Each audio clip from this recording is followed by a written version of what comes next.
ladies and gentlemen, and welcome back to another edition of the Wilds War Cry. I am your host, Stephen Wiles. Today, here with me to discuss Extreme Rules is the man who thinks Big E's titties can't get more perfect, Ulysses! Well, let's just be perfectly honest. Can they really get more perfect? Can any singlet actually hold that kind of power? I love them. Alright, for those of you who haven't seen the video, there's kind of a funny video on WWE's YouTube channel right now where some girl apparently asked prom or nah, and Big E responded to it. And he wanted her to get like 30,000 retweets or something like that, and she's up to 5,000? No, she's up to 8,000 last time I checked, and I contribute to the cause. Okay. Yes, you did.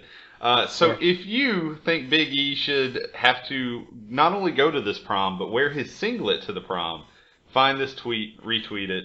You can just go steal it from Ulysses' Twitter account. Alright, Ulysses.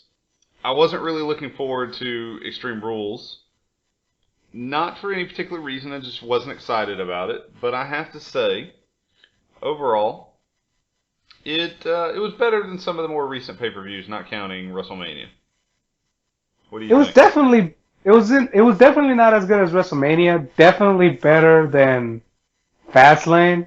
Sure. But to be perfectly honest, I was almost this close to like telling you, "Hey Steven, do you mind if we skip this one?" I was so close to asking, but I'll bite the bullet and we'll talk about Extreme Rules. Okay, well, let's do that.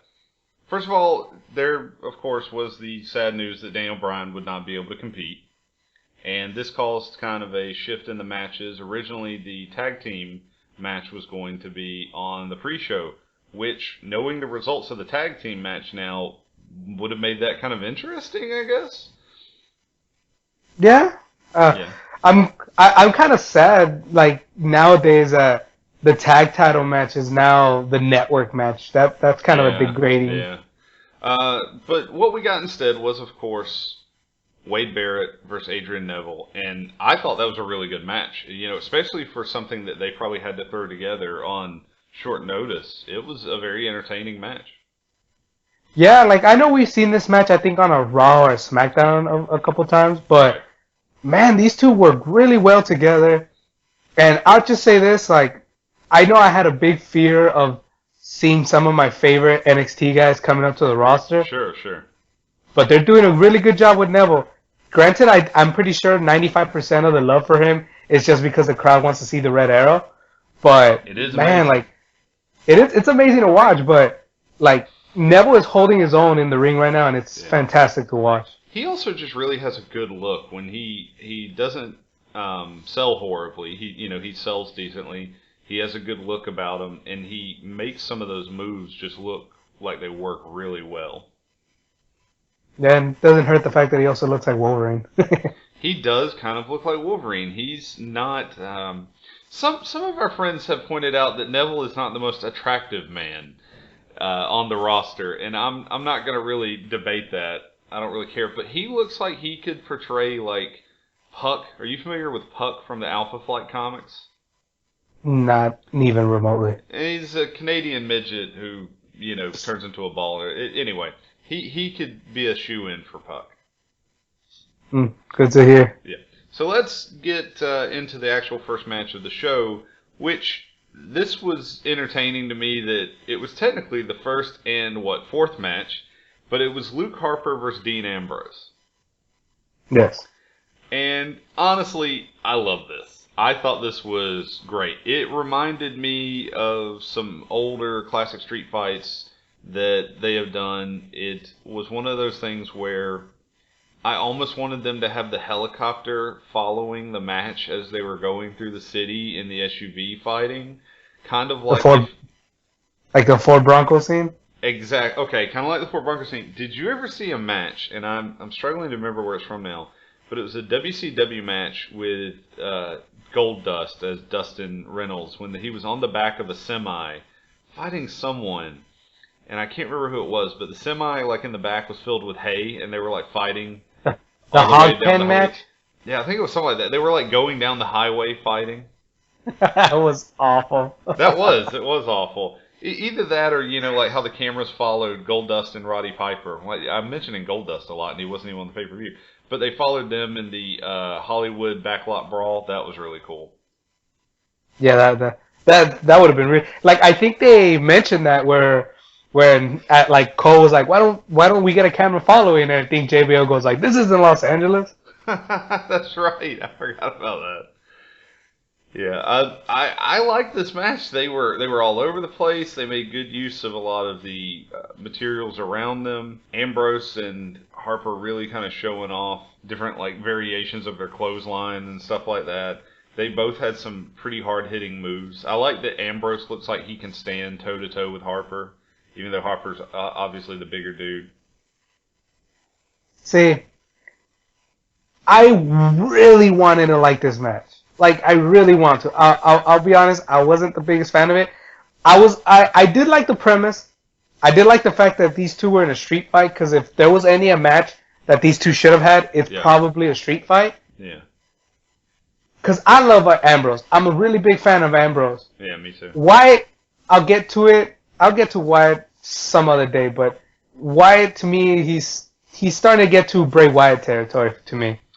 Where it's like, I don't care about them. They're just losers now. You went on a little bit of a rant about that on Twitter, and I was going to actually comment, and then I realized, no, I'm just going to let that one go. Well, yeah, like, but my problem with this match is I do not care about the match. That was my biggest problem. Like, the rivalry started just because at WrestleMania because he powerbombed them, but they really didn't start doing anything about the rivalry until only like a week prior to the pay-per-view.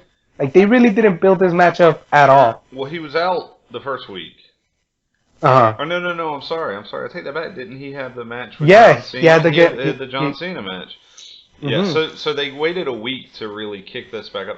I don't mind, I saw, I think you and someone else both said that they didn't like the fact that this match was just apparently over him getting a receipt. Well, and it's wrestling. That's one of the biggest motivators in wrestling is this guy did something heinous to me. I want a receipt for it. And that spot with the ladders at WrestleMania was pretty heinous. So I don't know. I didn't mind this. Plus, I don't like to say this. I don't think they just put these two together because like this guy's crazy and this guy's a little zany with his eyes. So let's just throw them together. But I would like to see a little bit more. Maybe it developing more. If it goes much further past this, I will require more of a storyline reason for them to keep fighting. See, I know on the card it says Chicago Street Fight match, but the real name of this match was Creative has no idea what to do with these two matches. Let's have them fight match. That's what this was. I think it's not that they have no idea. It's they took the easy route. They're like, well, he hurt him at WrestleMania, so obviously he'd want revenge. And then, like you said, they just kind of wrote it off of that. It's like, we'll put a period at the end of that because that shit's done. See, they could have done a lot more. Yeah, they really should have. Yeah. I do like the way the match wraps around because, as we'll discuss in a little bit, you have the New Day after their match doing the interview, and so you're still on that vibe of the New Day's match, and then you have Ambrose and Harper come back in, and I loved Harper moving like. He sees Ambrose on the top of the Jeep and the New Day standing behind him, and then Harper's just like, fuck this shit, and just like sidesteps and Ambrose hits the New Day. I thought that was great. Yeah, they did a lot in this, and I actually kind of like the ending with all the chairs. It's been done before, obviously, tons of times, and it's been done better, but it was entertaining. All in all, I enjoyed this match. It was a slightly below average match for me. Okay, well, let's talk about a match that might not be below average for you. Because I know how much you are an arse man. And so we have Sheamus versus Ziggler in the Kiss My Arse match. And apparently Americans say arse horribly, so I'm not going to say it anymore. Do we really have to talk about this? We do. I liked that Sheamus and Ziggler both looked really strong. And here's my thing. So they've been building Sheamus over the last couple of weeks as really strong coming in. Bro kicking everybody and doing a lot of damage, right? So he continued to look strong in this match, but they actually allowed Ziggler to get some really good offense in the beginning and near the end here. Yeah, that was really entertaining. Yeah, and so it makes both guys, in my opinion, look strong. I like that they allowed Ziggler to get the win, but then Sheamus kind of got, the upper hand at the end. It keeps the feud going. Hopefully their next match has nothing to do with asses at all. But overall, it wasn't a bad match. Like, I expected this to be one of the low points of the night, and it's so weird for me to say that for a match that Dolph Ziggler is involved in. But it worked out. It really worked out. For me, like, I love Ziggler. I think we're both really big fans of Ziggler. Sheamus to me is boring as a character, but this match proved that he actually could do some really good work in the ring. Yeah, oh yeah. Like Sheamus is capable. Yeah, like I know in 2012, I believe that's when he had a rivalry with, I believe, Del Rio. Yeah. Him and Del Rio had a number of really good matches. Yeah. And they did. Especially considering the first match where it was just a couple, like, it was punches and punches, and then that's when they ran off, and then they went straight to this match. The wrestling in this match was top notch. It was really good. Yeah, there were some really good spots where you could tell that they either had practiced a good bit or that they were just both on their game tonight. Yeah, like, my favorite spot of the whole match was probably the spot where Sheamus was setting him up for, like, a suplex, but he just picks him up and, like, tosses him, and, like, Ziggler sold it like a champ. Yeah. Man, that was a really good move. Ziggler's selling. I know people talk about this all the time, and I'm not gonna spend much time on it, but it's good. He's a masterful seller. It's dangerously good. Yeah. Some of my favorite parts of this match actually came towards the end, though, with the ref telling... The ref just looks at Sheamus and says, "Get in here and kiss his ass." Yeah. I was like, best line. But the winner is when Ziggler's like pulling up his trunks from like the leg up, and he just looks over his shoulder and points at Sheamus, who is now like behind him. So it looks like they're really close together from the camera angle. Even I don't think they were standing that close together. And he just points at him and he says, "You wanted this!" And I just couldn't stop laughing at that point. And that's right before the low blow, but it was great. Hearing Ziggler constantly yell, like, "You asked for it, I didn't want this match, you wanted to kiss me arse," that was funny. The one thing that was annoying, though, at the end was hearing JBL constantly say, my reputation was shot. I was like, nobody cared about your reputation in the first place, damn it. Right, yeah. Yeah. But the ending was good, though. Like, I went in this match thinking 100% Ziggler was losing. Like, I thought there was no chance. Yeah, I did too. But credit where credit is due when it comes to WWE. And just like how you stated, like, you couldn't have done a better job making both wrestlers look really good. Yeah. And then they did the exact same thing on Monday Night Raw. We'll get into that a little bit later, but both men screwed with the other person's match, even though it didn't work out as well in Ziggler's favor. But I don't know. I'm interested to see where this goes. I hope they have an idea for how to have a really good payoff for this feud. Yeah. Yeah.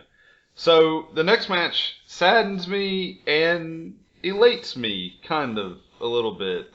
Here's the problem. So I really liked Tyson Kidd and Cesaro as tag team champs, and I wanted to see more with them. So I hope this isn't the last time we see them as tag team champions. I think that's a really good combination, and I want to see more of them. And Natalya can come out looking like she's from Mad Max anytime she wants to. Agreed. However, I have said from the beginning, from when the New Day promo started, that this trio was going to work better as a heel team. Just their gimmick, everything about it, always said to me, heel team. Kind of like in the vein of what CM Punk was doing with the Society and all that, but obviously not directly. So, over the past couple of weeks, for those who may have not been watching, the New Day has been slowly doing some questionable activities to win matches, making some questionable decisions. And then I think here is where we got to see the end of that, as they won the tag team belts with, I believe it was Kofi, grabbing some trunks. Is that correct? That is correct, sir. Yeah. So, what did you think about this match? Fun match. Probably the match of the night. Which was a surprise to me, because I kind of really wanted the main event to be that, but we'll get into that. But to me, this is easily the match of the night. I'm like you, I'm a huge fan of Cesaro and Kid.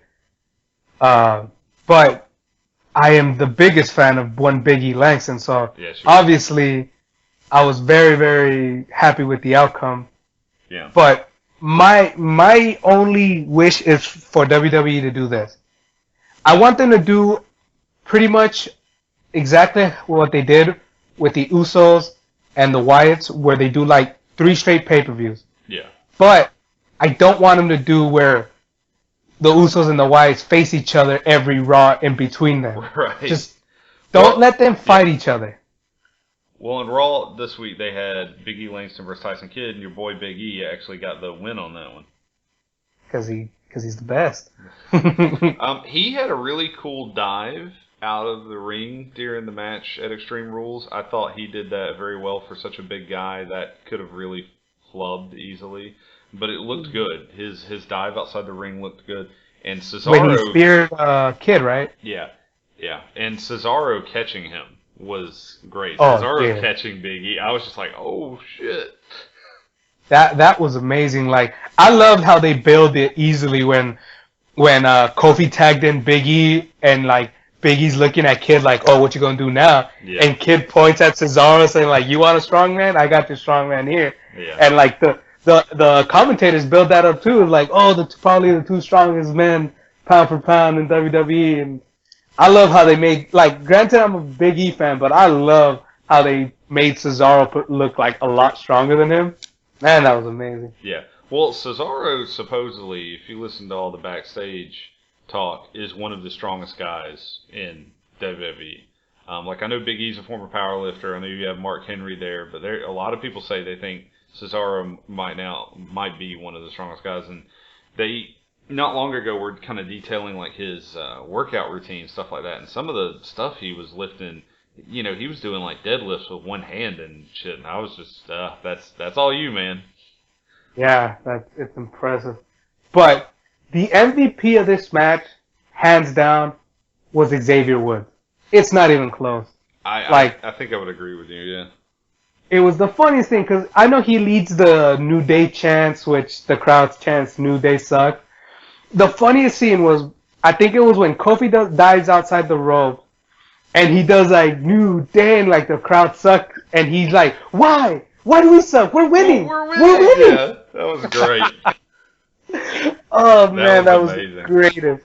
And then he sold, I've never seen a slap be sold better. Like, dear, that was the greatest slap I've ever seen. Even the little things like how the second they got the 3 count, he runs and he's like running away with the belts. Xavier, I'm a big fan of you now. I'm a big fan too, but you have to tell me, why the hell did he shave his facial hair off for Raw? Reasons? Okay.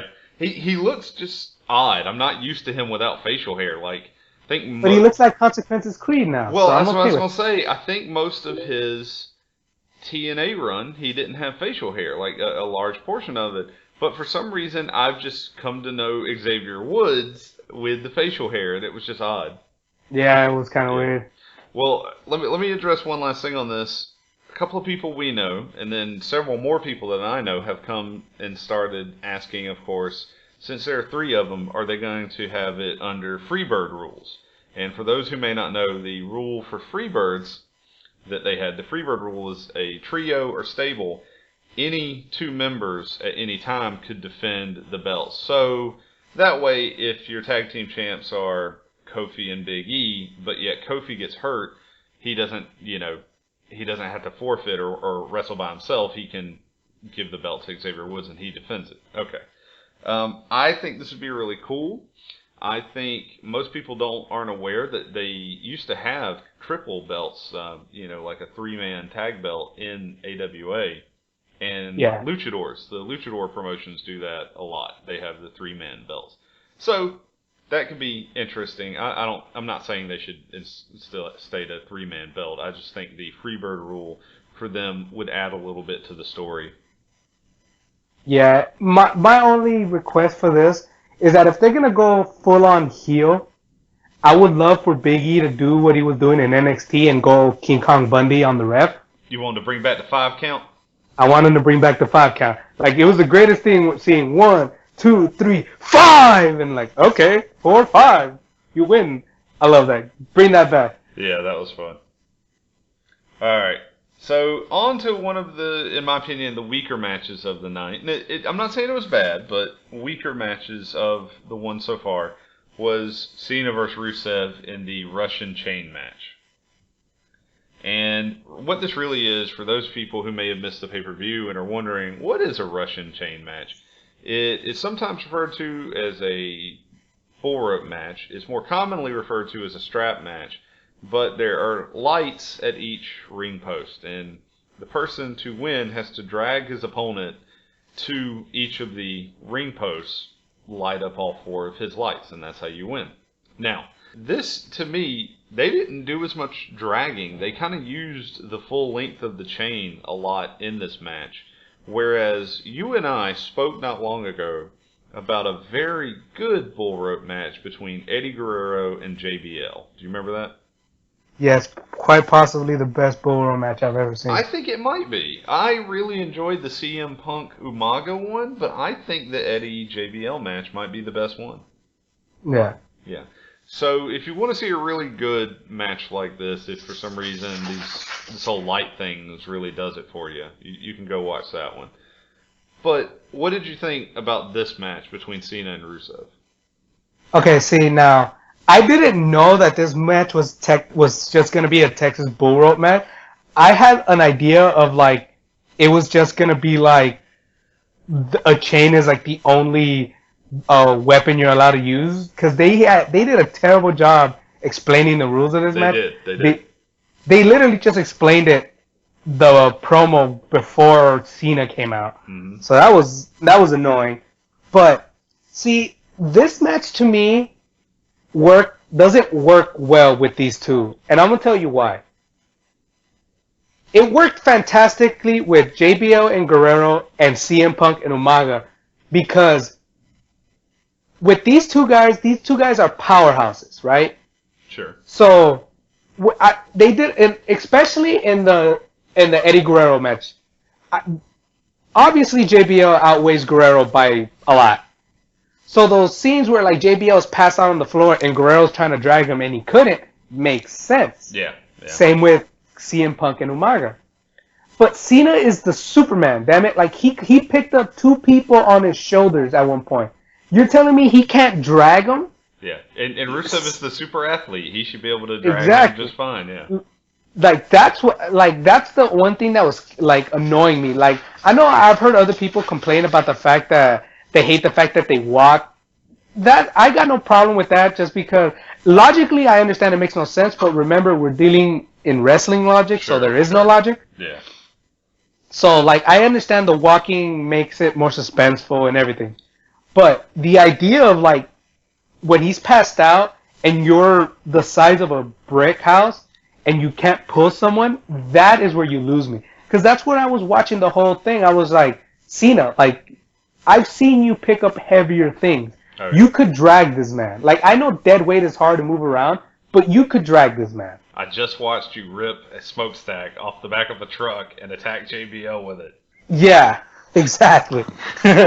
No, I agree, and I think that they actually tried to do some things different, which is, again, why they were using the full length of the chain, and they had the double spinny thing where they were each lighting up their own lights going around, because both of them had 3 towards the end.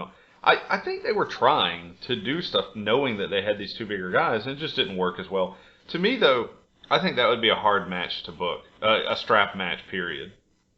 Yeah. I think it'd be easier to book it with 1 big guy and 1 little guy. I think booking it with 2 big guys would be a lot harder. Yeah, because the ending of the Guerrero JBL match was a fantastic ending. Like, that's how you do it. This ending was, like, the thing that made no sense was, like, the ref was supposed to call off the lights the second momentum was stopped. Technically, Cena's momentum stopped the second he picked him up for the AA. So, I know that's a technicality, but, No, I had the same kind of thing, like, because ideally, from what I understand of the rules, you have the momentum thing if they get pulled away or whatever. But also, once you get hit with a move that pulls you away from the lights just to stop, and it was at one point Cena hits the AA, and it took the lights forever to go off. But I don't know. That's a small thing. I have a much more important question for you. Go ahead. If WWE 2K16 comes out and it has a strap match, a Russian chain match, bull rope match, whatever they want to call it, would you play that match type? Definitely. Okay. Okay, I thought about this, right? I don't know exactly how the mechanics will work. I'm gonna have to work this out a little bit more in my head here. But I think it would be an amazing match. I think you would have a lot of people have fun. That would be one of the matches you'd want to turn the AI difficulty up on and really like an uphill battle. And everybody would want to do the thing where you play as CM Punk or Ziggler or one of the small guys, somebody who well, not CM Punk because he won't be in the next one, but you know who I mean. Yeah. One of the small guys that you were trying to get around to all four posts. I think it'd be good. I think that might actually work. Yeah. All right. Naomi versus Nikki. I already saw where Chris, trying to be funny, I guess, said something about, his network going out on this match, and if it had to go out on any match, this one was fine. But I actually thought this was a much better match than what I thought it was going to be. It was. Like, I was pleasantly surprised, especially considering that one of the combatants was Nikki Bella, and you know my opinion on Nikki Bella. Right. But I love Naomi. Like, she is fantastic. I think she's going to do well in this heel role, considering how, because my beef with this, because I didn't watch the Raw before, like the Go Home show for Extreme Rules. Mm-hmm.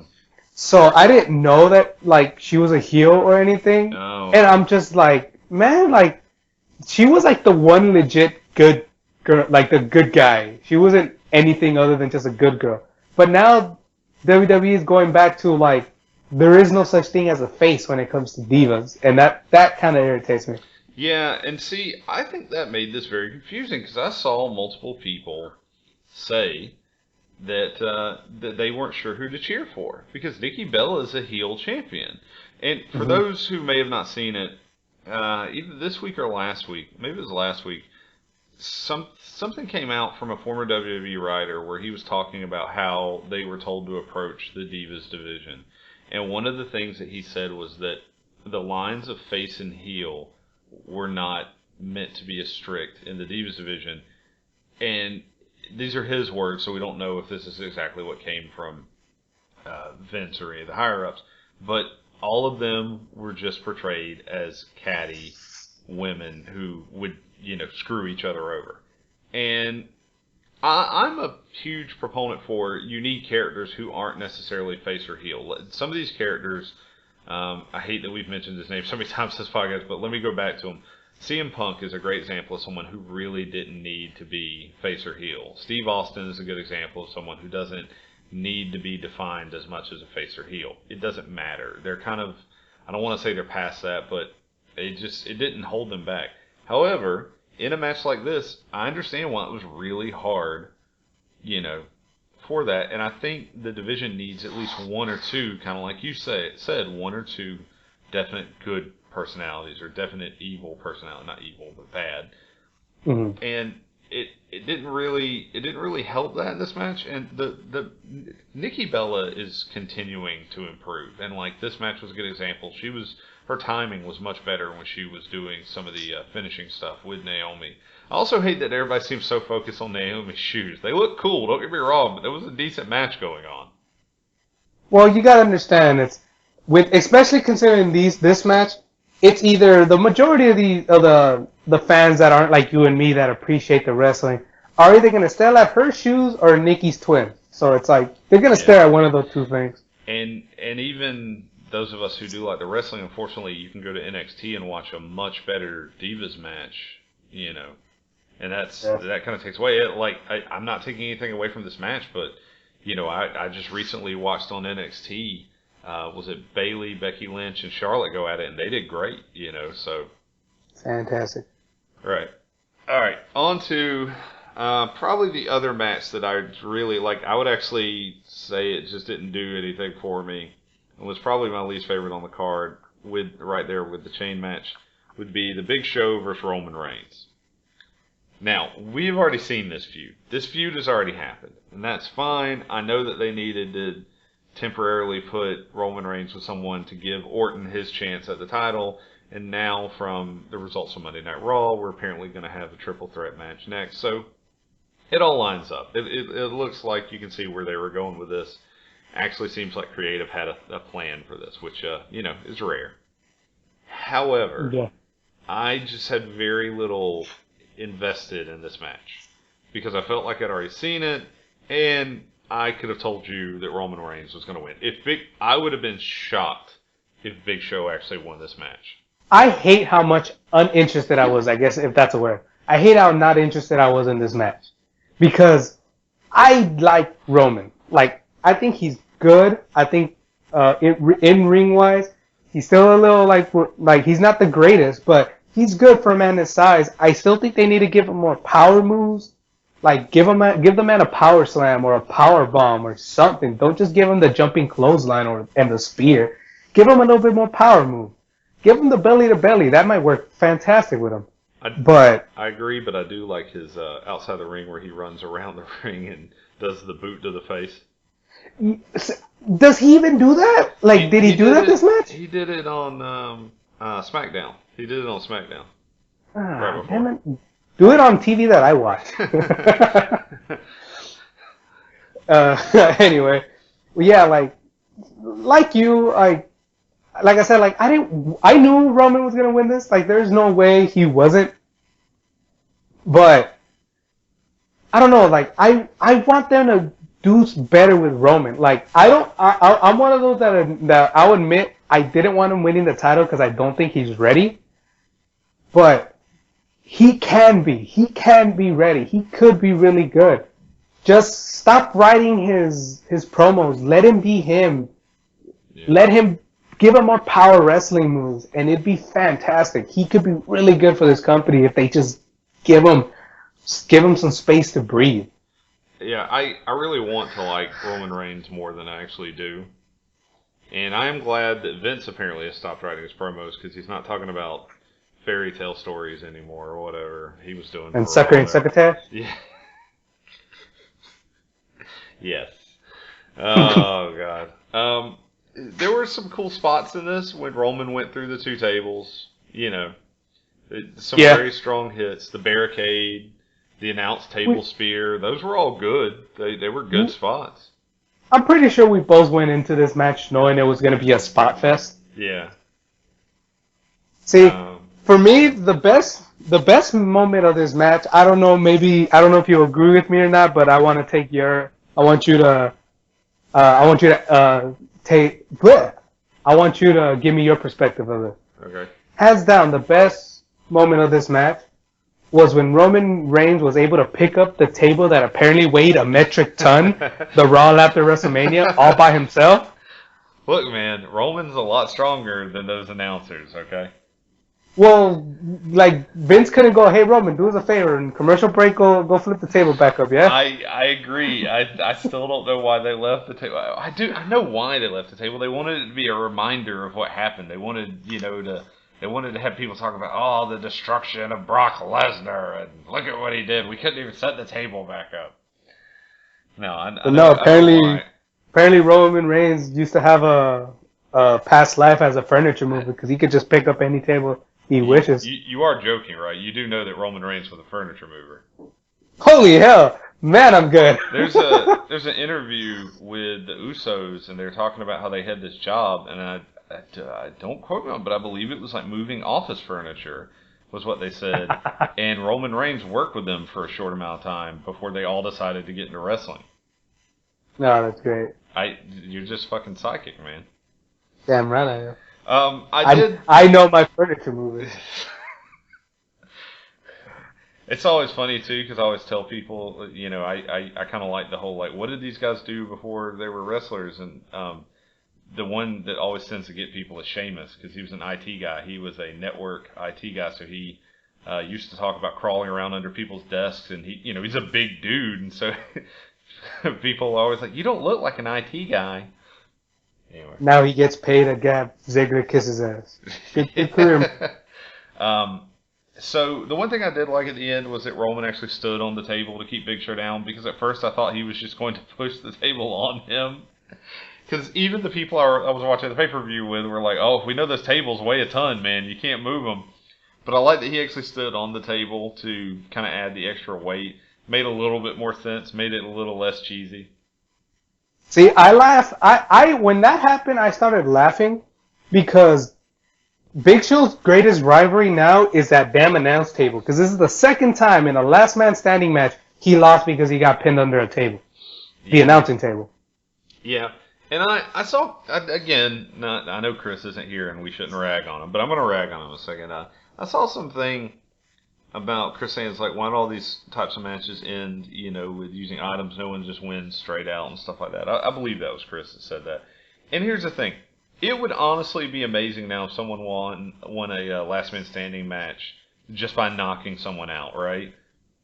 You know, like a decent one. Because they've been using items and stuff like that for a long time, but it's not like a recent thing. I remember talking to someone about WrestleMania 12, I believe, or it's either 10 or 12, that Macho Man Randy Savage fought Crush, and Savage actually strings Crush up in the back. Like he hog ties him with some cable and hangs him upside down, and that's how he won the last man standing match. Huh, it's terrible. Yeah, But I'm just saying, they've been doing this for a while, and obviously, you know, you try to get more creative. Like, Bray Wyatt recently got pinned under a speaker, and I believe it was John Cena. He wrapped Batista's feet together. Yeah, that's what I was thinking, because it was duct tape, right? Yeah.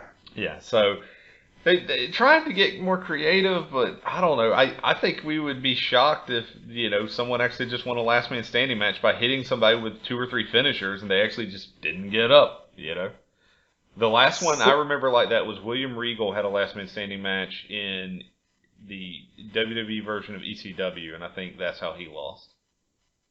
To me, the last really good last man standing match that I can recall, granted it was kind of a shoddy ending, but this one I don't blame the loser for losing. I believe it was Backlash. It was after WrestleMania 25. Edge versus Cena for the World Heavyweight title. And I think at the end, Big Show came out and he chokeslammed him off the stage into like a stage light. Yeah. And then Cena didn't get up. Like that is a believable way, because Cena almost could have practically like gotten broken glass stabbed into him and whatnot. Yeah, you're right. Now I remember that. That was pretty good. All right, so the last thing I'll say about this match is I did like that at multiple points, both Big Show and Roman Reigns had the best looks. They were both selling it pretty well. And Roman Reigns, I give him credit because he's not known for being a great seller, but he did a good spot with just that look of like, what else do I have to do to keep this person down? So it made it a little bit more entertaining. But overall, I still think this is probably one of my least favorite matches. However, to help things along, your friend and mine, Bo Dallas, showed up. Yes. And then unfortunately, 10 out of 10 pay-per-view. Yeah. And then unfortunately, Ryback came out. See, to me, Bo Dallas wins. Just because his name is Bo Dallas. Because you're a believer. Damn right I am. Yeah, Ryback showed up, and for those who watch Monday Night Raw, of course, this led into Big Brother defending Baby Brother. Everybody has been asking me if I think they're going to put the two brothers together, and some people are so convinced because Bo Dallas is growing his facial hair, and a lot of people are like, oh, he really looks like his brother now. And I'm like, that doesn't mean they're going to put them together. Yeah, they're not, but hey, WWE, if you want me to give a damn about Bray, make him a believer. That would be amazing, because everybody would just think that, oh, well, you know, Bray's more over. So we put Bo with Bray. But the best thing was if you had Bray Wyatt come out with his huge freaking beard and the hat still, but he's wearing a Bo Lever shirt. No, see, Oh, I'll do one even better. Instead of like going, like, you know how he does those vignettes backstage and it's all dark and gloomy in the shadow? yeah. No.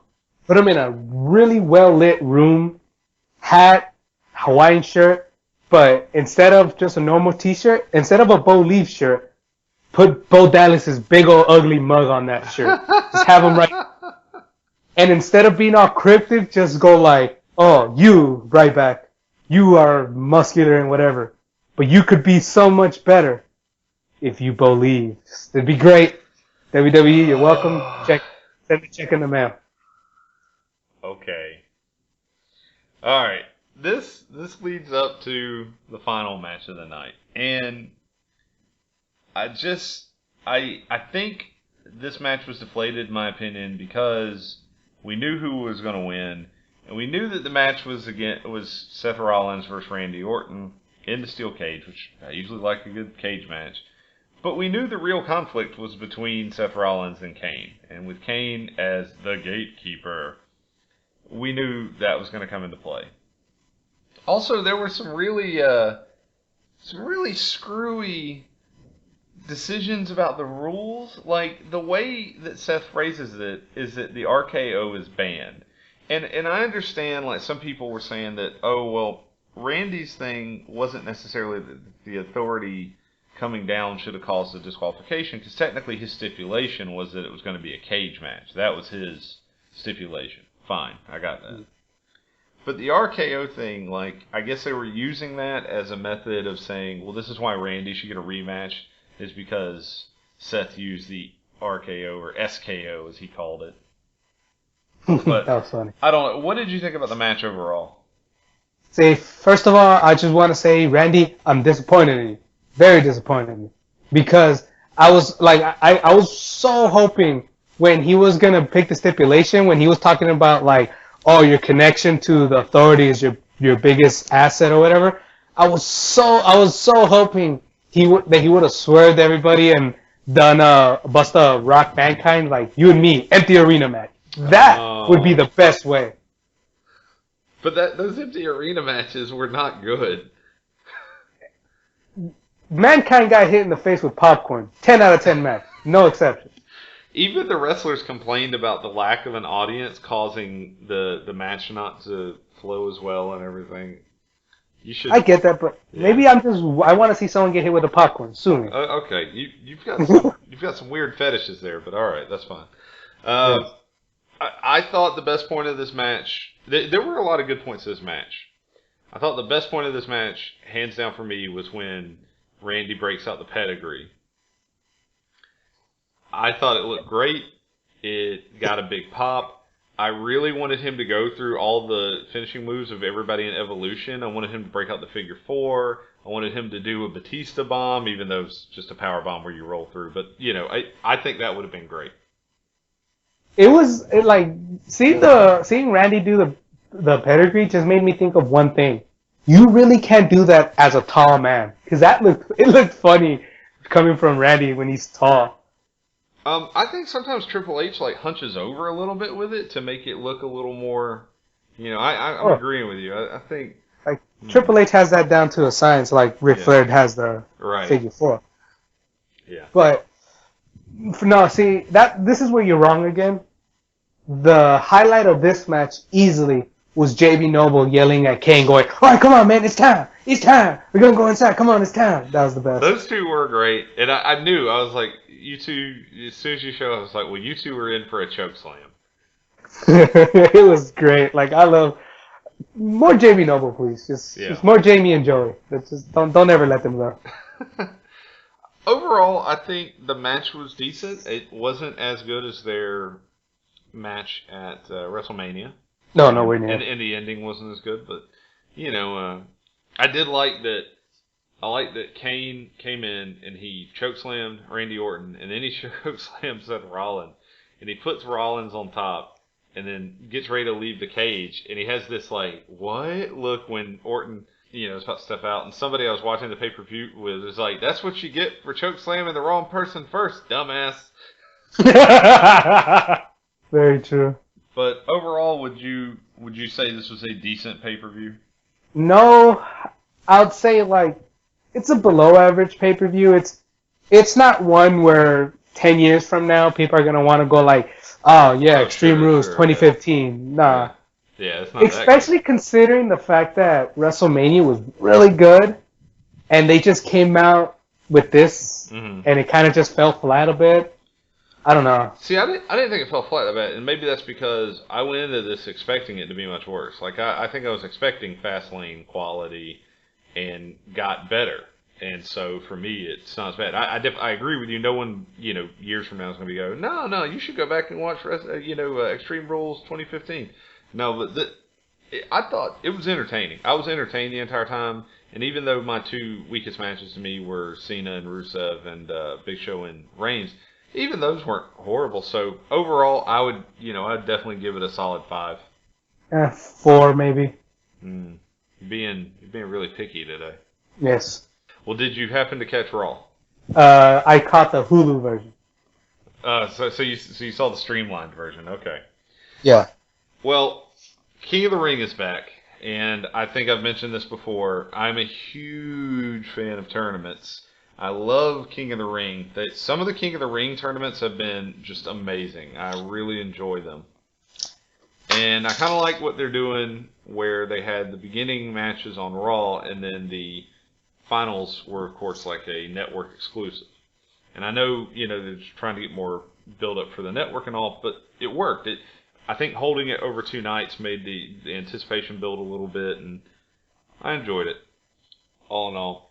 But we had Bray Wyatt attacking Ryback, finally. And I say finally because as much as I enjoy Bray Wyatt's promos, which I really do, he needed to come out and do something. Wait, I'm sorry. You had a question for me, didn't you? Yes, I did, actually. What was your question? I remember you saying something about that. Yeah, so for the listeners, this is a completely impromptu question. Scoops has no idea what the question is, so it's going to be, his answer is going to be straight from his dome to your ears. All right. All right, Stephen Wild, what is the whole point of having an Extreme Rules match where all these matches are like these crazy, stupid, gimmicky matches in this era of wrestling, which is the PG? What's the point of it? These matches would have worked great in like late 90s, but a last man standing match doesn't have the same oomph anymore. The steel cage match doesn't have the same appeal to me anymore. Hell, even the Russian chain match. None of these, I go into this pay-per-view and TLC not really expecting much. So what are your opinions on these kind of gimmicky matches nowadays? Well, partially it's because wrestling fans expect it, and I agree with you there. Especially after us watching JBL versus John Cena and seeing the gallons upon gallons of blood and the breaking, all the stuff, and they try. We just talked about how Big Show versus Roman Reigns was a spot fest. They went through a barricade. They went through two tables on the outside, and then through one of the announce tables, and then another announce table. Jeez, they're trying to make it happen sans the blood. And they are definitely trying to be creative. It's just they're not. I think there's much more they could be doing. Like you just mentioned, the throwing John Cena through the light fixture. That was creative. That was good. That at the time people didn't see that. Problem is, once you do something a couple times, you can't really do it anymore. At least not for a long while. You have to let that rest. And I think the idea of continuing this is you give people the illusion of hardcore. You want them, fans like it. That's pay-per-views where you had stuff like the Elimination Chamber or Money in the Bank or gimmick pay-per-views usually do higher buys, right? Back when we were doing buy rates, but they do higher views now. And so you want to give them the illusion that this kind of stuff is still there, even if you're not using the blood. And the thing is, for some fans, that's always going to work because to them, a chair match is going to be more exciting than just a regular match. Now, myself, because I watch so much wrestling, I'm like, well, that depends who's in it. And sometimes putting really talented people in a chair match actually makes the match worse because they're trying to focus too much on the chairs, or they're having to incorporate the chairs or whatever. Does that make sense? Perfect. Yeah. So the short answer to this is fans expect it, so they're going to keep doing it. They're just going to do it their way. And it's funny you bring this up. Is it just me, or are they starting to cuss like a lot more on Raw? Well, pardon my word, but is bitch really that big of a curse word? It is compared to what WWE has been doing, and yeah, it's a curse word, and especially it is, especially considering that this show is kind of appealing to kids. So I do agree with you on that.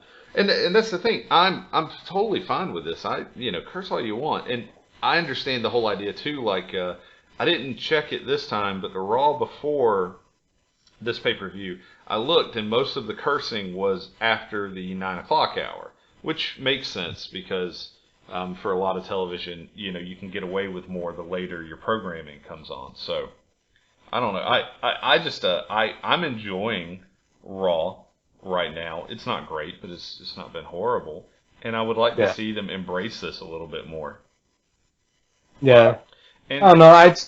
Go ahead, continue. Well, just to close out my point on that is, I'm okay with them continuing to do this, even though I know when we're going to have a TLC match, right? It's not going to be a lot of blood, and it's not probably going to be as crazy as I'm used to because I grew up watching, the Hardys and Edge and Christian go at it. But I still, I still do get a little bit of excitement from it, so I think it still has a place. Yeah, see, sadly, I agree with you. Like, I'm gonna watch these pay-per-views, but it's just like, granted, I guess this is just me being a spoiled brat, but I just want it to be how it used to be and not how it was. But again, that's just me being a spoiled brat at this point. I gotcha. And at least you admit it. Yeah. All right, so I got to tell you what my biggest disappointment from Raw was. Well, Dallas getting beaten? Okay, my second biggest disappointment. Okay.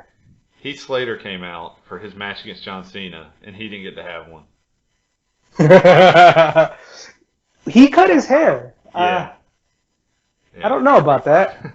I really would have loved to have actually seen a match. For those of you who don't know, I think Heath Slater is actually a talented wrestler. But you also think Zack Ryder is a talented wrestler, so your opinions are relevant sometimes. But that's because I've seen them actually wrestle in matches where it wasn't WWE booked, or like I get you. Back when Zack Ryder first came in, and they actually used to let him wrestle with Hawkins, like they were good. That's true. But anyway, I thought that would have been great. No way Heath Slater won. How many people would just shit themselves if somehow, even with Rusev's interference, if somehow Heath Slater won the U.S. title that night?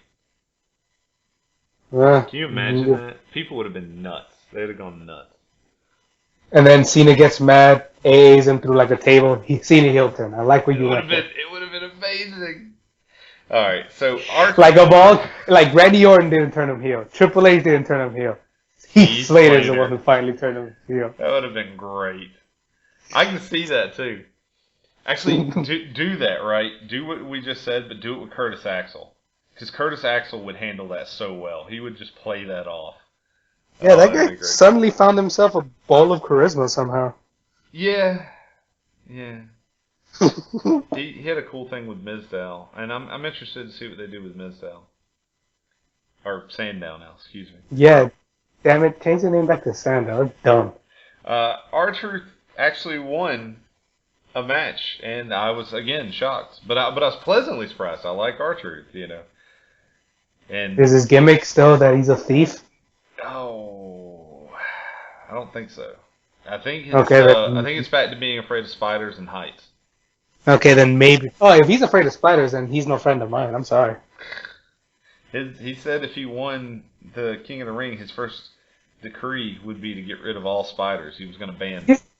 God damn it, like, that bugged the hell out of me. Like, I understand, like, they're supposed to sell it, but hearing him and then hearing Luke Harper say, "Oh, my decree as king," I'm like, you have no actual authority, damn it. Just stop talking. Oh, I don't get this Fandango face turn and Adam Rose and Rosa. I don't know. That's the thing that's going on. I don't get Fandango. So the Fandango did an over-the-top rope move. Did you see that? He did? Yeah, he jumped over the top rope to hit Adam Rose. That was great. Nice. Yeah. It was a pretty good match between Sheamus and Ambrose, and unfortunately Ziggler and Sheamus were interfering with each other's matches, but it was good. It was overall. And I hate to say this, but like I saw the main event, but I don't remember much about it. I know it was Roman Reigns. It was Roman Reigns and Randy Orton versus Kane and Seth Rollins, and it looked like Kane and Seth Rollins were actually going to work together at first, but then shit happened. And the big event really seemed to be the reveal, which everyone saw coming. I mean, honestly, what were you going to vote for? I could watch him wrestle Randy Orton again, or I could watch him wrestle just Roman Reigns, which doesn't sound interesting, but at least in a triple threat, maybe they'll do something cool. Alright, triple threat. I'll be honest, during the main event, I realized that I hadn't seen NXT this week, so I started preparing myself to watch NXT. There you go. Okay. As a final question of this podcast, I was actually going to ask you, of all the people who are in NXT currently, so everyone who's in NXT who hasn't been called up, who's wrestling on the program right now, who, if you had the decision to make, who would you call up next, seeing that Neville is doing well? See, this is gonna this might not shock you, but I'm gonna pick. Like, I'm gonna just throw 3 names out there, and WWE feel free to pick any of those, because I want, in all honesty, these are the 3 that I want to see in the main roster next. Charlotte, Sasha Banks, Bayley. Move one of those 3 up. I'd agree with that. Like, I know, like, some people would rather see Finn Balor and Tommy and Zayn and Owens. Me, I just want to see some actual wrestling presented in the Divas division up in the main roster. So throw these 3 fantastic women up there and just let them tear house down, and it'll be great. Sure, I agree with that. And just as a side note, I'd really like to see Owens remain NXT champ for a while, so yes, keep him down after a little bit. He's great, man. Yeah. God, I love him. He makes me give a damn about Riley for some reason. and who ever thought that was possible? Yeah, right? Riley is like my Zack Ryder at the moment. Man, he had such a good thing going with The Miz, and then they had their feud, and everybody was behind Alex Riley. And I know that, like, they had problems with him. Like, apparently he was having trouble doing some of the moves, and I don't know the whole story, but I know there was some big issues with him, and that's why he got sent back down. And then they pretty much offered him the announcing gig so that he wouldn't get fired, from what I understood. So they didn't have to let him go. And then he's been working. Of course, he still wants to wrestle. So I like him. Just WWE, do me a favor. Every time when you guys do Alex Riley later on tonight, take that photo away, because that's the photo that he was with when he was with The Miz, and he looked so weird then. Use the photo he looks now. He looks better now than he did then. It's weird. Alright. Well, if any one of our listeners has any comments about who they would like to see moved up from NXT next, please let us know. Also, if you have any questions for Ulysses, where can they find you on Twitter, Ulysses? At we_cho_. It's a hell of a follow. You won't regret it. Yeah, well, it's not going that far. It'll be in the description if you can't spell that. And you can find me at Stephen Wilds. That's Stephen with a PH, because I spelled my name correctly. Alright. Apparently. Thank you all for joining again. Thank you, Ulysses, for helping me cover Extreme Rules. Thank you for having me here, and I apologize for being super picky today, but I was in a particular mood today, I guess. Super picky. Super picky. Alright, until next time, everyone, take it easy.